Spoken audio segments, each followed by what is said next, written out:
You're watching the Cultural Connections Podcast, 2020 Election Update. Coming up, we will have the latest information on this historic election. This is the Cultural Connections 2020 Election Update.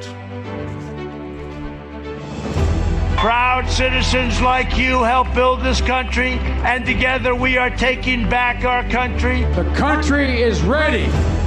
The country is ready. But not with Donald Trump as president.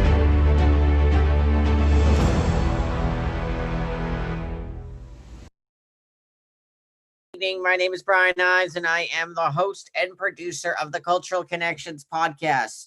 This is our 2020 election update special. We thank everyone that has been tuning into our election coverage all along from the very beginning on Tuesday night. We wanted to come on here one more time tonight, Saturday. It is currently Sunday morning, really, at 12:30 a.m. Never better late, just to do our last coverage for the day here today, and then we'll have more continuing coverage of where things continue to stand with the 2020 election. Before I get into all those details, I want to remind our viewers that are watching that we are live on 4 different platforms. Those 4 different platforms are Facebook, Twitter, YouTube, and Instagram. For our users that are watching this live video through our Facebook, Twitter, and YouTube accounts, please be aware that the live video you are seeing is through Zoom technology. Therefore, unfortunately, we will not be able to see our live stream, our live feed through directly and to get comments as easily as we would like. If you would like to comment on the video with your questions or comments or feedback, please feel free to do so, and we'll be sure to answer them for our next live video, which will take place on Sunday morning, sometime later on Sunday morning, with a update over there, with a further update, and we'll definitely answer your questions then if we don't get to them into this live video. If you would like your questions answered, a 99% guaranteed way would be to tune in on Instagram, where, as you see, I'm holding my phone here in my hand. This is filming the computer screen here so that our Instagram users are able to see the same information at home. So if you have access to Instagram, go over to Cultural Connections 29 and go over to and follow us on Instagram, and you can comment live on the video right now that is live on Instagram as we continue to bring you the most up-to-date information on this election. So without further ado, we want to start off with making our projections, as we always do. That is the big thing here. And we do have our major projection that you may have seen already. This is a Cultural Connections projection. So yes, as you know, we are making our huge projection now. Let's get right into this right now with an update here. And exactly as you are seeing here, let's get into this more specifically, our 2020 election special. Again, this is where as I keep repeating every time I show this map, this is where the Electoral College map stood as of Tuesday night. So I'll get into it exactly what it looks like now and what's still left out there, even though we have our big news of the night. And what are we watching for still? We're still watching for North Carolina, Arizona, and Georgia, even though independently, Cultural Connections has made the projection for these 3 states, and you'll see that later on in just a few minutes. But first off, we can project that Joseph Biden is the 46th president-elect of the United States of America, making history with his vice presidential pick as the vice president-elect Kamala Harris, being the first woman vice president of the United States. What a very historic day it has been. We can also project, that Joe Biden will win the state of Pennsylvania. This is ultimately the state that has clinched him up to the march of 270 electoral votes that he needed to clinch the Electoral College with. We can also project that Joe Biden will win the state of Nevada. We can project that Joe Biden will win the state of Massachusetts. We can project that President-elect Biden will win the state of Maryland. We can project that President-elect Biden will win the state of Maine. We can project that President-elect Biden will win the state of Vermont. We can project that President-elect Biden will win the state of Virginia. We can project that President-elect Biden will win the state of New York. We can project that President-elect Biden will win the state of New Jersey. We can project that President-elect Biden will win the state of Delaware. We can project that President-elect Biden will win Washington, D.C. We can project that President Trump will win the state of Oklahoma. We can project that President Trump will win the state of Kentucky. We can project that President Trump will win the state of Arkansas. We can project that President Trump will win the state of Mississippi. We can project that President Trump will win the state of Louisiana. We can project that President Trump will win the state of Alabama. We can project that President Trump will win the state of Wyoming. We can project that President Trump will win the state of North Dakota. We can project that President Trump will win the state of South Dakota. We can project that President Trump will win the state of West Virginia. We can project that President Trump will win the state of Idaho. We can project that President Trump will win the state of Utah. We can project that President Trump will win the state of Nebraska. We can project that President Trump will win the state of Illinois. I'm sorry, we can project that Vice President-elect Biden will win the state of Illinois. It's been a long day and several days here, folks. Sorry about that. We can project that President-elect Biden will win the state of Minnesota. We can project that President-elect Biden will win the state of Colorado. We can project that President-elect Biden will win the state of New Mexico. We can project that President-elect Biden will win the state of Oregon. We can project that President-elect Biden will win the state of Washington. We can project that President-elect Biden will win the state of Hawaii. We can project that President-elect Biden will win the biggest state of them all, California. We can project that President-elect Biden will win the state of Michigan. We can project that President-elect Biden will win the state of Wisconsin. We can project that President-elect Biden will win the state of Arizona. We can project that President-elect Biden will win the state of New Hampshire. We can project that President Trump will win the state of North Carolina. And we can project that President Trump will win the state of Texas. We can project that President-elect Biden will win the state of Georgia. And we can project that President Trump will win the state of North Carolina. And we can project that President Trump will win the state of Alaska. So what does this mean exactly? If you're asking yourself, where do things stand in this election? And let's get right into it on the numbers. I'm going to share my screen with that data now.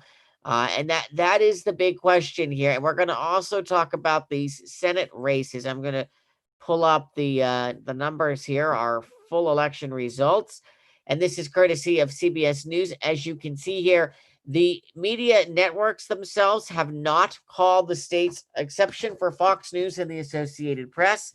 No other networks have called the states of Arizona and Georgia. I'm sorry, Arizona. And I'm sorry, I've called the state of Arizona yet because, again, they're continuing to claim it's too close to call. The only network and media outlet that is called Arizona is the Associated Press and Fox News. So let's take a look at the numbers here as what we see here. Arizona right now, Joe Biden continuing now to increase in his lead as the final votes come in. As of 3 hours ago, when our last vote numbers came in, Joe Biden leading with 1,631,195 to President Trump's 1,612,585. So Joe Biden is leading this state here with a significant amount of votes. We expect him to take it. That's why we projected it. But again, we have not gotten any further data in on the state of on the state here yet. As of 3 hours ago, that was the last information.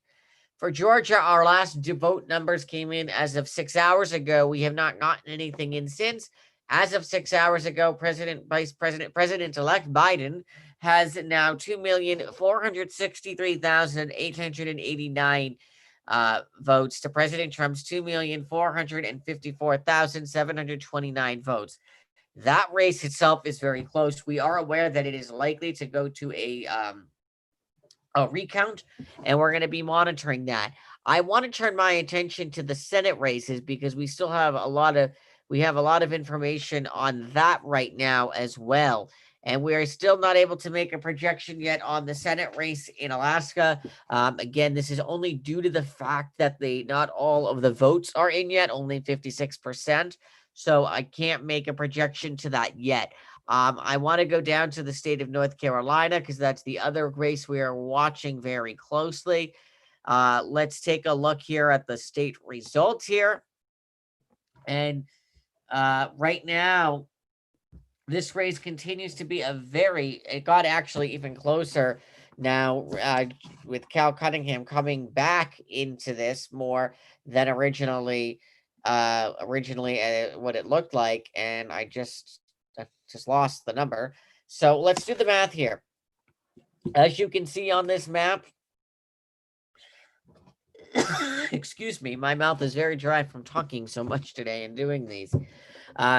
Where Tom Tillis, the Republican who has claimed victory, is leading the right now with 2,641,976 votes to Cal Cunningham, the Democrats, 2,546,255 votes. Slowly but surely, he is actually catching up with 97% of the vote, and we have this was updated 6 hours ago, so we are still waiting on more votes to come in. But let's do the math here to take a look exactly the difference between where these two men stand. And I'm going to do that for you right now, so give me just a minute.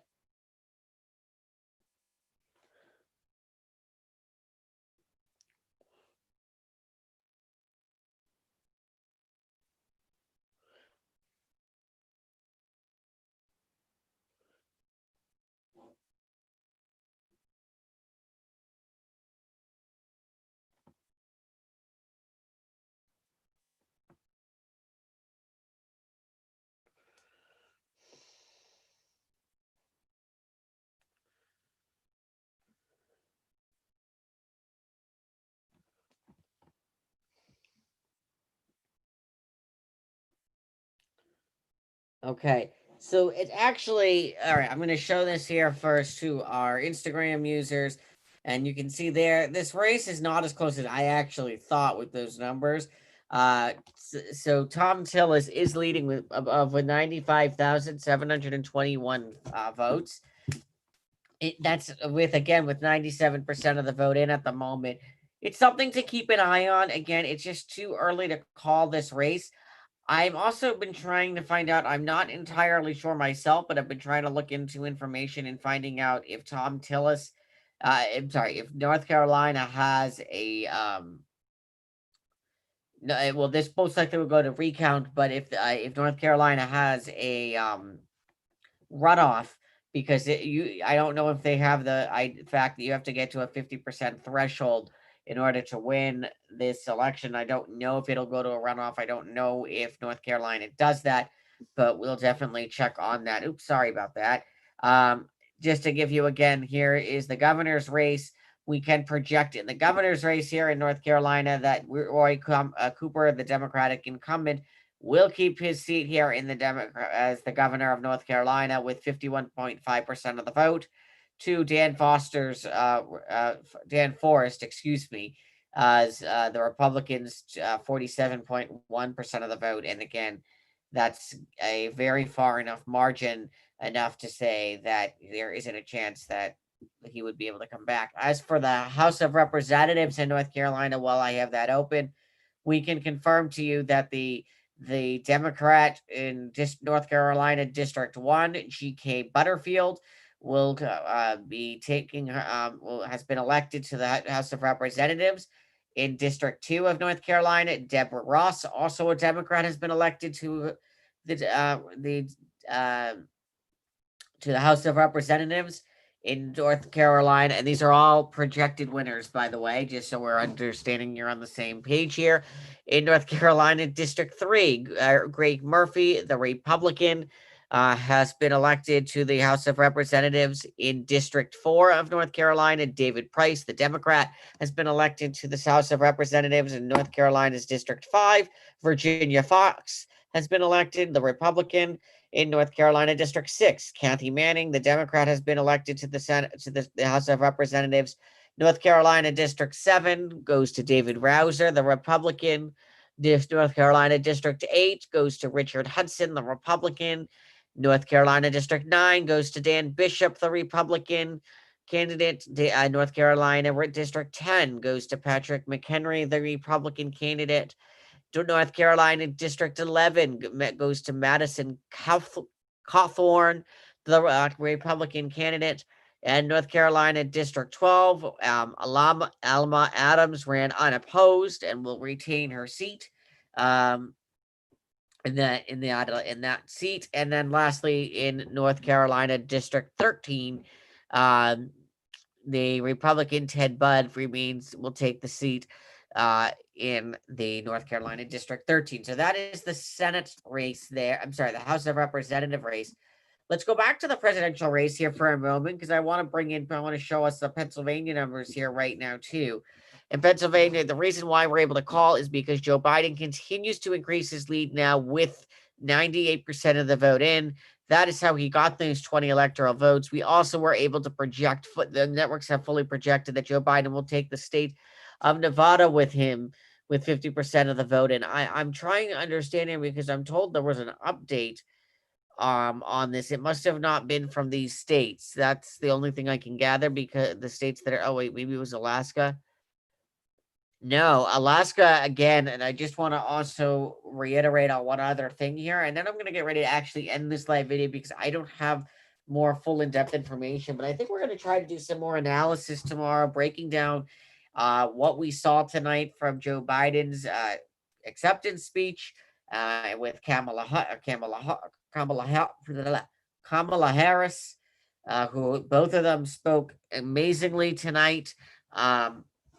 Really, what's incredible, I can say to the fact here, is seeing the unity, I think, so far that we're beginning to see in this country. And I'm going to stop sharing my screen now to talk. Is the unity that we're seeing, I think, beginning to see in this country, which is incredible. I can understand for the Trump supporters out there that this is a difficult thing to see that Trump lost.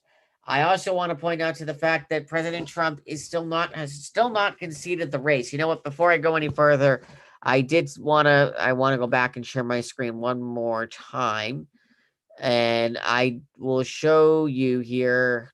Let's go to Twitter here. I didn't want to, but I feel like it's important just to show where things stand here. And again, I'm just going to switch my phone around here. And I apologize to our non-Trump people. But you can see here that President Trump has tweeted out a couple of times within the last couple of hours earlier today, right after the results were official by the networks. President Trump tweeted, "I won this election by a lot," in capital letters.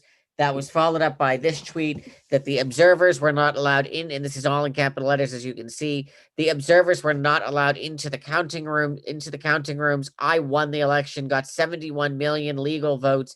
Bad things happened, which our observers were not allowed to see. Never happened before. Millions of mail-in ballots were sent to people who never asked for them. That was followed up by 71 million legal votes, the most ever for a sitting president. Again, a lot of what is said here is false information here. Again, we can't emphasize enough of what obviously we're looking at.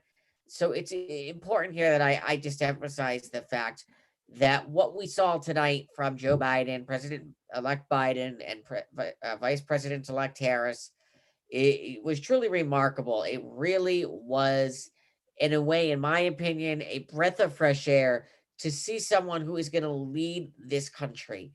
It's something I think this country needs. I think we need fresh leadership. I will say this. I give President Trump his credit for trying to lead this country. It didn't work out, obviously, from what we've seen over the last 4 years. Some may beg to disagree with me, and you have the right to disagree with me. But again, that's what we saw within the last 4 years here. We did not see real leadership. And then what did it come down to? Well, we look at this pandemic that this country is facing right now with, again, today, another day of over 100,000 people another 100,000 people being diagnosed with COVID-19. This is unthinkable. I mean, it's an unthinkable thing that over 100,000 people are getting diagnosed a day. This is record-setting numbers. And we need something to really try to take control of this virus. Listening to the scientists is important. And again, you can beg to differ with my viewpoint on all of this. I'm just stating my opinion, as you watching this are allowed to your opinion. So please understand that. I am stating an opinion. I'm allowed to state my opinion. If you don't like my opinion, that's okay. I may not like your opinion, and that's okay. But we're all allowed and entitled to our opinion. As Joe Biden, President-elect Biden, put it very eloquently tonight, that we are not the red states or the blue states of America. We are the United States of America. And his way of putting it is that he is not going to govern of red states and blue states. He's going to govern the United States of America. And I think that's something this country absolutely needs. Even just looking, and again, I'm not being critical here of Trump supporters. I can understand how there can be upset. But when you're the president of the United States and you're pushing baseless claims of voter fraud and have nothing to back it up, every legal expert that I have seen and that I have read and I have heard has said the same thing. They wouldn't be able to take this case without having evidence. If you're going to state it, that's fine, but you need to have evidence. And we're now here on November 8th, technically, because it is Sunday morning, and there's no evidence. If you can't present the evidence, then you don't have a case. I think that's how legal proceedings work here. And I think that's pretty common sense. And to this day, all we have seen so far is the president continuously tweet or say to the media, like he did yesterday, that he was cheated out of an election and that he's won and that the election is rigged. And this is all false information. We have no information to verify this. We have heard from the Secretary of State in Pennsylvania, who said that the counting went as smoothly as it possibly could. Well, I mean, we heard the same thing in Arizona. We heard the same thing in Georgia, Nevada. And yet the president is continuing to push these claims. Again, he ultimately has the right to do that. But if you're going to push these claims, then show the evidence. I think that's the key here. The key is showing the evidence. If you can't show the evidence, then don't say it. Then don't come out with these ridiculous accusations when you know that you don't have evidence. You're being caught anyhow because you don't have the evidence. It's one thing if you do, but if you don't, then what are you trying to get at? What all you're getting at is you're dividing this country further by saying that. Like, for example, in Arizona on Thursday night, the poll workers working on the polls in in Arizona, that were the people that were counting the ballots in the area of Phoenix. I'm blinking on in the Phoenix County area, were surrounded by Trump supporters that were protesting with guns and shouting things like "Stop the count! Stop the count!" This is a democracy. This is not North Korea. This is not Russia. This is not a country where we have a dictator. And what we're seeing by people going to a site where ballots are being counted with guns and threatening ordinary citizens that have volunteered their time to count the ballots just because there's an unsubstantial claim that there's voter fraud and that there's illegal votes.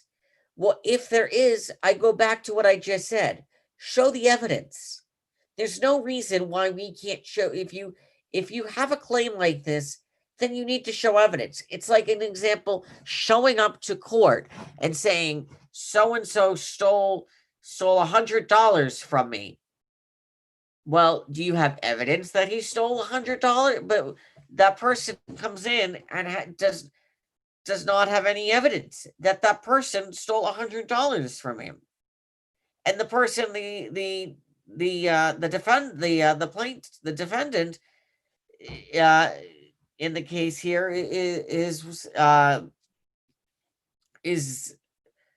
not guilty because there's no evidence. That's how this works here. And you can't think, as President Trump thinks, that he can take this to the Supreme Court just because he now has control, you could say, over the Supreme Court as a conservative base. but that doesn't mean anything. That they're not. If the results were much closer than they were, that's a different story. They're not. What happened in this election, I can tell you. We started off on Tuesday night with the same day votes being counted in Pennsylvania, for example. That's what we watched. We watched the same thing in Georgia. We were watching the same thing in pretty much every state. And then by Wednesday morning, we watched as President Trump's lead in Georgia started to diminish because they started counting those mail-in ballots. Same thing then started happening in Pennsylvania. And little by little, President Trump's lead in those two states, those two battleground states, was diminishing. By Thursday, his lead was diminished completely, and President-elect Biden was leading in those states. And again, it was only because of the mail-in ballots.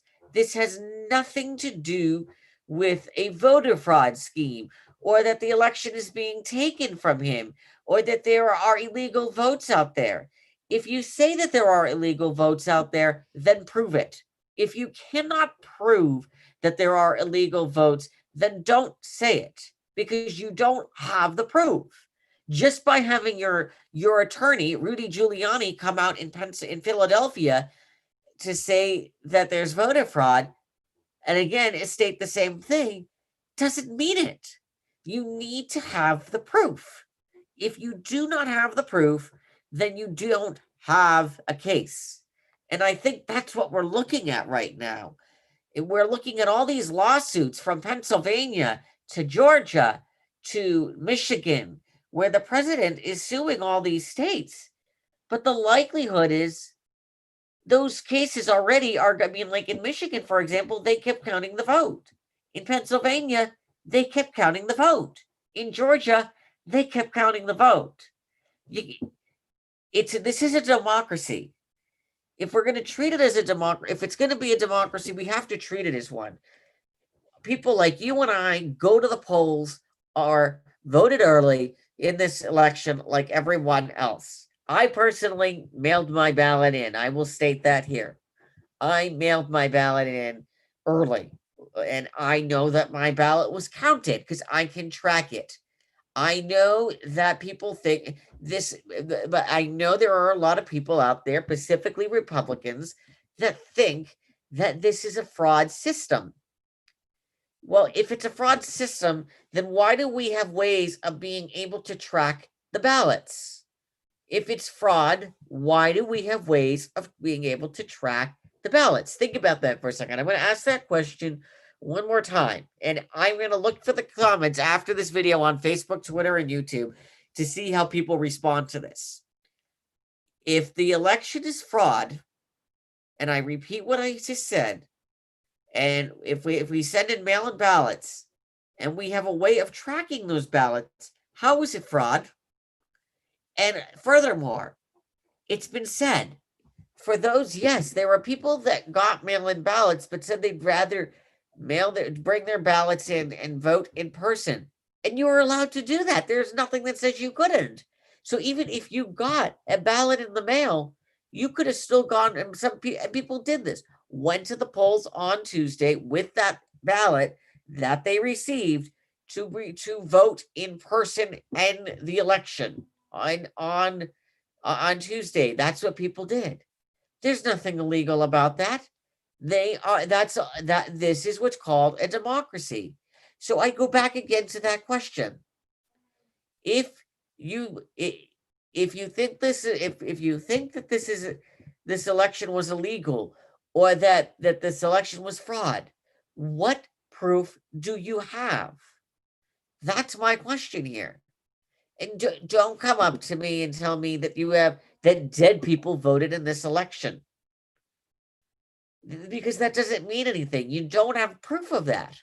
If you can show proof of this and have substantial proof that is factual based truth, then I can understand it. But to this point today, I have not seen that. And the only logistical answer here continues to show that Biden is the president-elect. Whether you like Biden or not, we should all be embracing the fact of President Biden, who will be bringing this country together. Biden, as a president-elect, is clearly the right choice for this country. He will bring this country together and help us with this pandemic, restore our economy, fix our relationships with our allies, and much more than that. This is something our country has needed for 4 years. What has President Trump done? He has tormented our allies. He has, instead of being friends with our allies, he's gone against our allies. Instead, he's gone to dictators like Vladimir Putin of Russia. He has befriended for dictators like the North Korea leader Kim Jong-un. This is not what the United States of America is about. The United States of America, as the Pledge of Allegiance says, is that we are for liberty and justice for all. And that's what this election is about. So don't tell me that this election is fraud if you don't have proof. And I'm going to keep saying that. Because if you don't have the proof, then don't say it. It's as simple as that. And I think that's the point that I can understand where there are people upset with this election. I can understand that. But just because your candidate lost does not mean there's fraud. If Trump won the election, to the Trump supporters out there, if President Trump won this election, you wouldn't be saying there's voter fraud. You'd be saying that everything was correct. So I'm trying to figure out here what is the difference? Because I can tell you, I don't think the Democrats would be saying there's voter fraud if President Trump actually won this election. That wouldn't be happening. 4 years ago, what the difference between today and 4 years ago when President Trump won the election 4 years ago, there's a big difference here. He had the help of Russia interference. And instead of condemning the Russia interference, he embraced the support of a dictator like Vladimir Putin. That's what's unheard of here in this country. We don't embrace dictators. We embrace our allies. And if we're not going to do that, then what kind of country are we? That's my question. I invite you to think overnight now, as this is the East Coast time. It is now 1 o'clock in the morning. So I'm not going to go on for too much further. But I want to continue this discussion with you in the morning tomorrow. We're going to have another update on this. I want to continue this discussion. I want you to think about, watch this video again if you have to. And I want you to think, what does democracy mean to you? You're a U.S. citizen. If you're a U.S. citizen watching this and you voted in this election, what does democracy mean to you? What does democracy mean to you? And I want you to, if you are watching this, whatever platform you're watching this on, Facebook, Twitter, YouTube, or Instagram, I want you to comment below your answer on what does democracy mean to you. And I might read your answers live on our video tomorrow, because democracy is the best gift that we have in this country. What we saw in 2016 was voter interference by the Russians. The Russians interfered, and we have proof of that in 2016, that Russia interfered in the 2016 election. There was social media ads that were fake, and more than that. The other thing I want to bring up is the free press. I am someone, my professional career is going to be in the media. I have completed my bachelor's degree in journalism, media writing, and I am in the process, while doing this podcast, I'll share my own thing here, that I am in the process of searching for a full-time job in this pandemic, in a job in journalism. I admire all of the journalists who have been working day and night to bring you this 2020 election coverage. It's not an easy task. It took long hours. These are people like you and I, but their job is to bring you these results like I've been doing to you as well. And we have a president who embraces the media as the fake news. President Trump, for 4 years, has called the media the fake news because he doesn't like their coverage of him. This is not normal. This is not what a president does. So think about this for a minute. I want you to think about this, and I want you to comment below on this. I'm giving you a bunch of questions that I want you to think about this evening. Think about the free press for a second. Think about the freedoms we have in this country. What is your favorite freedom? Why is it your favorite freedom? What makes you happy to be? What makes you what makes a citizen? That's my question. What makes a US citizen in your mind? And share your answers in the comments below. Because we are the United States of America. We have a First Amendment that is the right to free speech. Therefore, I'm allowed to come on and do this podcast and present my viewpoint as a right to free speech. I'm allowed to speak my mind, which is what I'm doing now. I'm allowed to speak out against the president, just like how the media is allowed to report the news. The media is allowed to report the news and bring the facts to the American people. That is all that's been done over the last 4 years.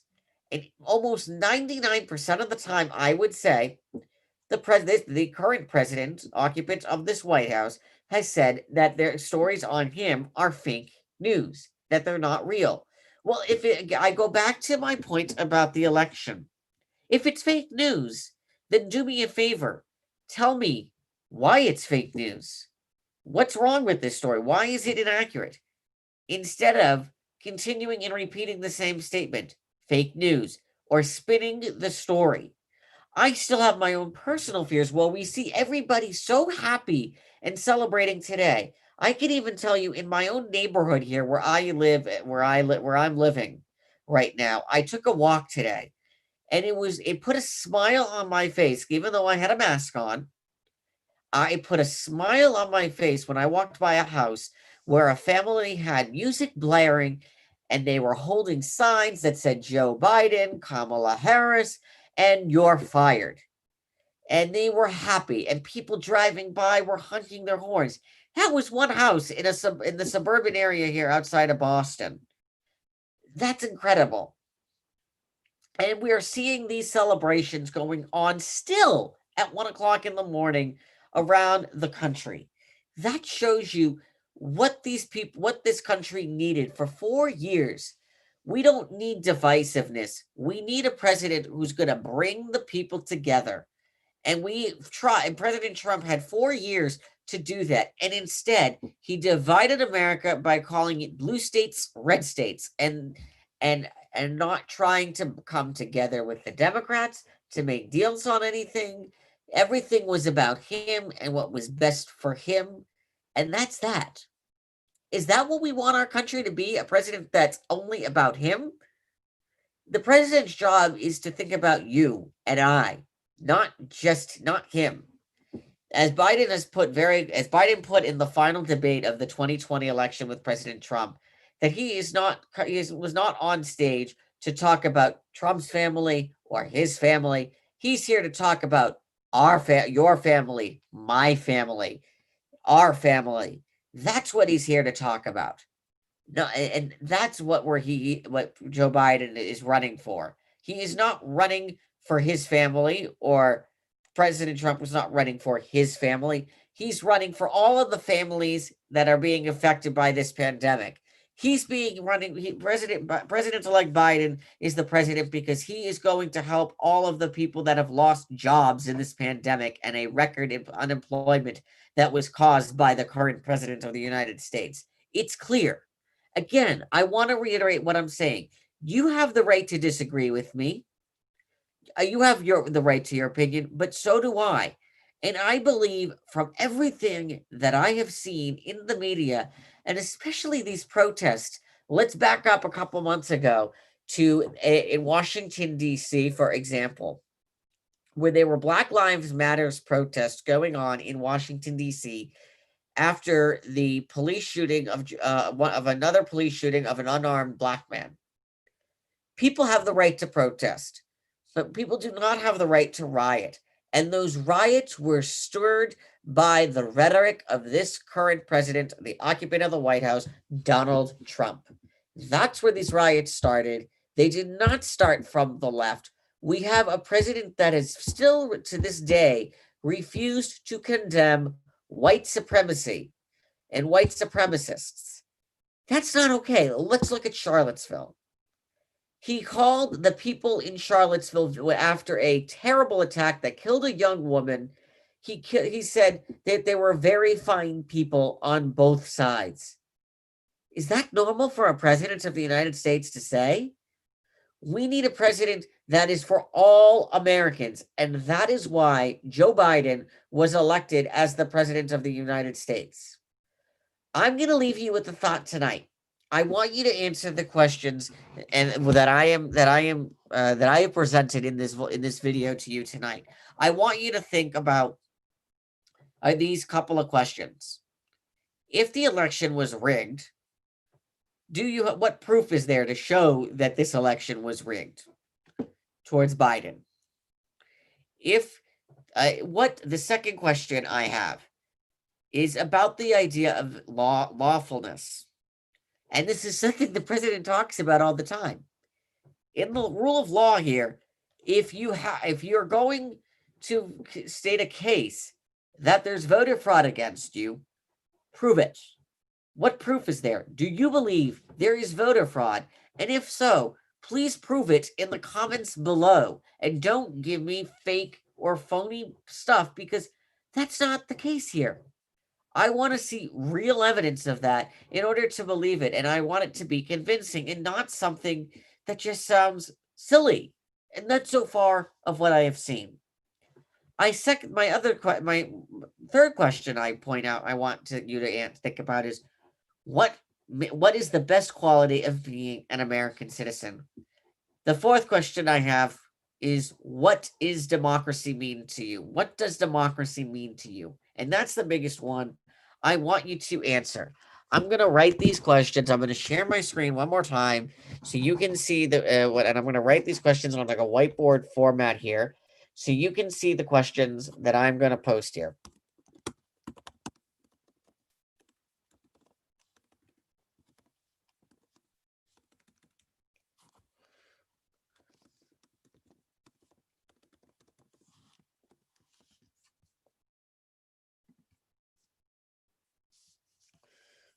Okay, hold on a minute.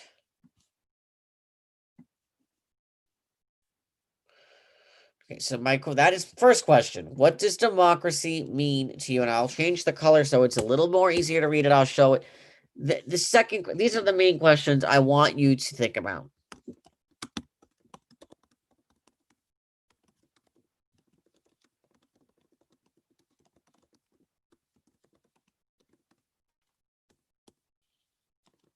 And the final question, and I'm going to post here to this,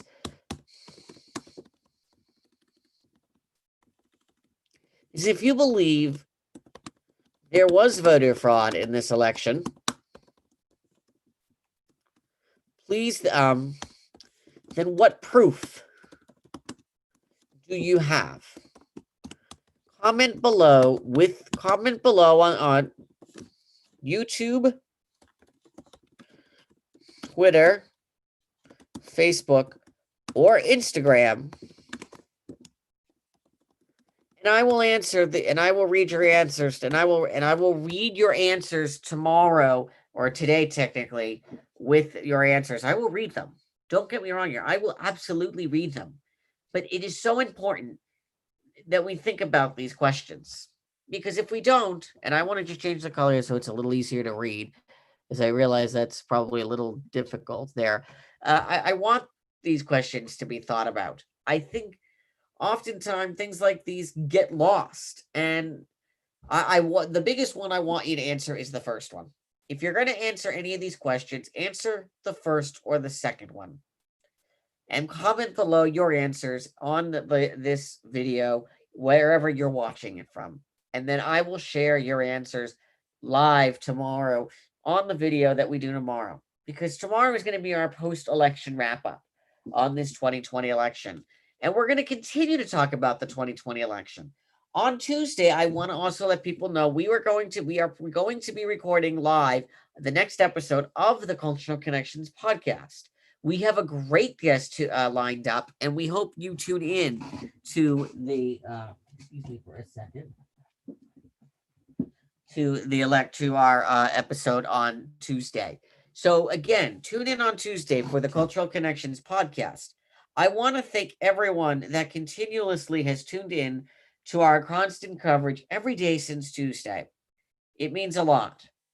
And I want to know the answers to these questions, because I think it's important, and I'm going to continue this discussion. And I also invite the fact that if anyone would like to come on live tomorrow and join me live on this video that you're watching, comment below. And you would have to come on I would either do one of two things. If you do want to talk about this live and be a guest on live with me on this podcast, and it would be live streamed, Facebook, Twitter, YouTube, and Instagram, and I don't have a time set yet, comment below. And I will send you a direct message and either send you a Zoom link, or we'll set it up that you come on live with me via Instagram, or you'll join me on Instagram as a guest on Instagram Live. So thank you, everyone. Congratulations to Joe Biden, the president-elect. Congratulations in order to Vice President-elect Kamala Harris in a historic election. This election, though, however, the information that we're talking about is not over, and the discussion is just continuing. And we're going to continue that discussion here tomorrow, or later today, rather, I should say. So I hope everyone sleeps well tonight. And thank you, everyone, for tuning in to another episode of the 2020, to another update on the 2020 election update. My name is Brian Ives, and I am the producer of the Cultural Connections podcast. I thank everyone who was, again, taking part in being part of this podcast. I hope you take the time to answer those questions that I have posted. So once again, my name is Brian Ives, and I am the producer of the Cultural Connections podcast. And this has been a 2020 election update.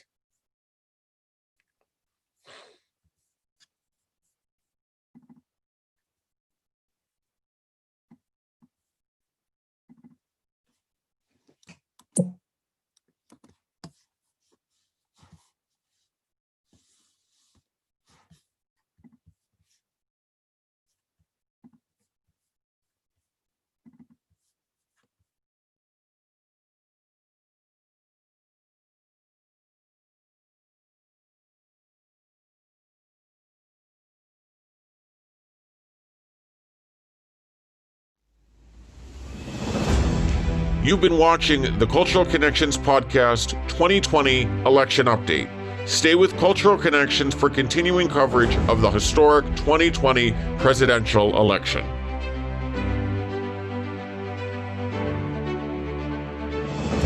Proud citizens like you help build this country, and together we are taking back our country. The country is ready. The country is ready. But not with Donald Trump as president.